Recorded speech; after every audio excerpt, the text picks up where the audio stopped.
नमस्कार। हाँ। आज के इस विश्लेषण में आपका स्वागत है। हाँ। आज हम बात कर रहे हैं कि कोई नया स्टार्टअप खासकर बिल्कुल शुरुआती दौर में अपनी साख और एक मजबूत पहचान वो कैसे बना सकता है। हाँ, ये बहुत अहम सवाल है आजकल। तो ये पूरी चर्चा आधारित है a perfect guide to launch नाम के एक दस्तावेज पर। हाँ। हमारा मकसद है इस स्रोत से सबसे जरूरी और सबसे काम की बातें निकालना, हाँ। ताकि स्टार्टअप्स कम लागत और कम वक्त में अपनी विश्वसनीयता बना सकें। बिल्कुल। शुरुआत करते हैं स्रोत की एक बहुत ही बुनियादी बात से। हाँ। कि प्रोडक्ट या सर्विस कितनी भी शानदार क्यों ना हो, हाँ। ग्राहक का भरोसा सबसे ऊपर है। सही बात है। भरोसा नहीं तो ग्राहक आएगा ही क्यों? आएगा ही क्यों? बिल्कुल। ये बात हाँ। सोचने वाली है। हाँ। स्टार्टअप की छवि सिर्फ एक भारी दिखावा नहीं है ना? नहीं, बिल्कुल नहीं। ये दिखाती है कि स्टार्टअप भरोसेमंद है, हाँ। पेशेवर है, हाँ। और शायद लंबे समय तक टिकने वाला है। हाँ, और शुरू में तो यही सबसे ज्यादा मायने रखता है। हाँ,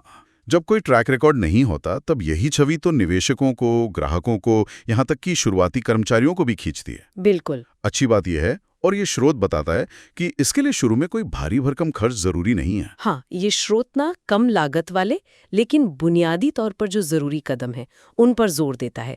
मतलब ये वो नींव के पत्थर हैं जो आगे चलकर बहुत काम आते हैं। तो पहला कदम बताया गया है स्टार्टअप को एक कानूनी इकाई बनाना, लीगल एंटिटी।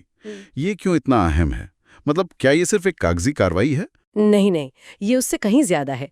वो देखिए, सबसे पहली बात तो ये है कि ये संस्थापकों को व्यक्तिगत देनदारी से बचाता है। अच्छा, मतलब पर्सनल लायबिलिटी से। हाँ, यानी अगर बिजनेस में कोई नुकसान हो गया तो उनकी निजी संपत्ति पर उस पर आंच नहीं आती। दूसरा, एक साफ कानूनी ढांचा होने से ना फंडिंग जुटाना या सरकारी योजनाओं का लाभ लेना ये सब आसान हो जाता है। सही है। निवेशकों और कर्मचारियों को भी पता हो पाए कि वो किसी एक व्यक्ति से नहीं जुड़ रहे, बल्कि एक संगठित, एक प्रॉपर स्ट्रक्चर से जुड़ रहे हैं। और इसमें प्राइवेट लिमिटेड कंपनी का जिक्र है कि वो अक्सर अच्छी रहती है स्टार्टअप्स के लिए। हाँ, वो प्रारूप अक्सर स्टार्टअप्स के लिए सबसे मुफीद माना जाता है।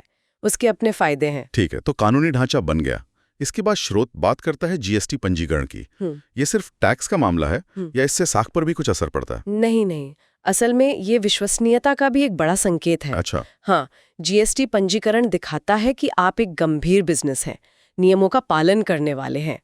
इससे न सिर्फ बैंक लोन या सरकारी मदद मिलने में आसानी होती है, बल्कि जो बड़े सप्लायर्स होते हैं या बड़े ग्राहक, वो भी आपके साथ काम करने में ज्यादा सहज महसूस करते हैं। हाँ, ये तो है। हालांकि ये मानना पड़ेगा कि शुरू में कुछ स्टार्टअप्स को इसकी प्रक्रिया थोड़ी जटिल लग सकती है। बिल्कुल। पर लंबे समय में इसके फायदे कहीं ज्यादा हैं। से भरोसा करेंगे कि आपकी पहचान सुरक्षित है।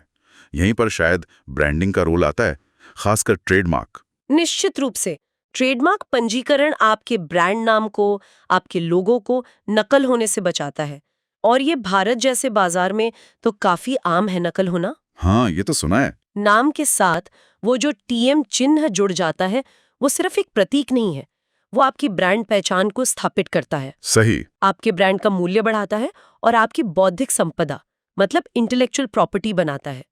ये अपने आप में एक संपत्ति है। अच्छा, तो ये भी एक तरह की एसेट बिल्डिंग है शुरू से ही। बिल्कुल। इसी में ये स्टार्टअप इंडिया योजना का जिक्र भी बड़ा दिलचस्प लगा। आंकड़े तो चौंकाने वाले हैं। 2016 में सिर्फ 452 थे और 2022 तक 84,000 से ज्यादा मान्यता प्राप्त स्टार्टअप्स। अरे हाँ, ये तो जबरदस्त बढ़ोतरी है। ये तो सरकारी पहल का काफी असर दिखता है। बिल्कुल, और ये सिर्फ संख्या की बात नहीं है। इस योजना के तहत जो मान्यता प्राप्त स्टार्टअप्स हैं, उन्हें कई ठोस लाभ मिलते हैं।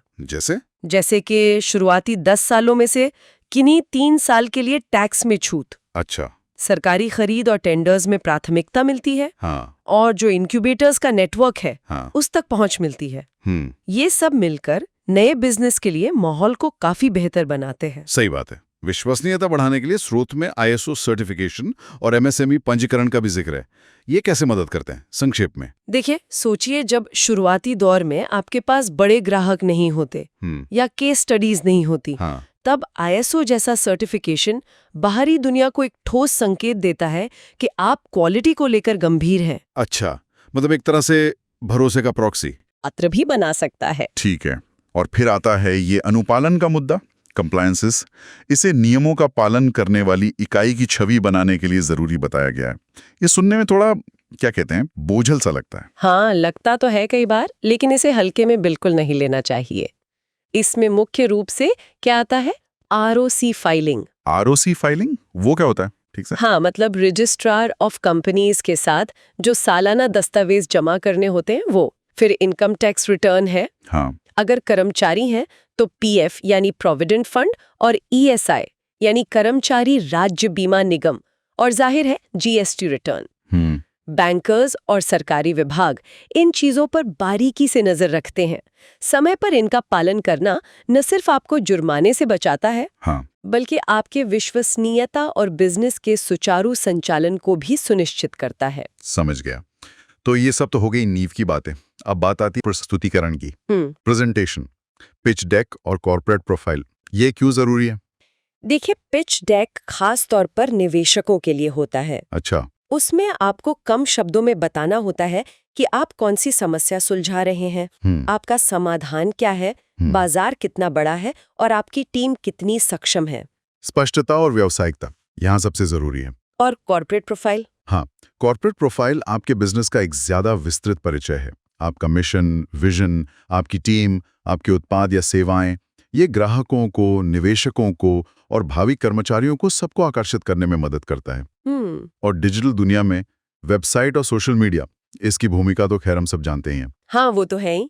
वेबसाइट और लैंडिंग पेज तो समझिए आपकी ऑनलाइन दुकान है। सही। उसका आकर्षक होना, उसमें काम की जानकारी होना और एक स्पष्ट कॉल टू एक्शन, मतलब ग्राहक को आगे क्या करना है वो बताना जरूरी है।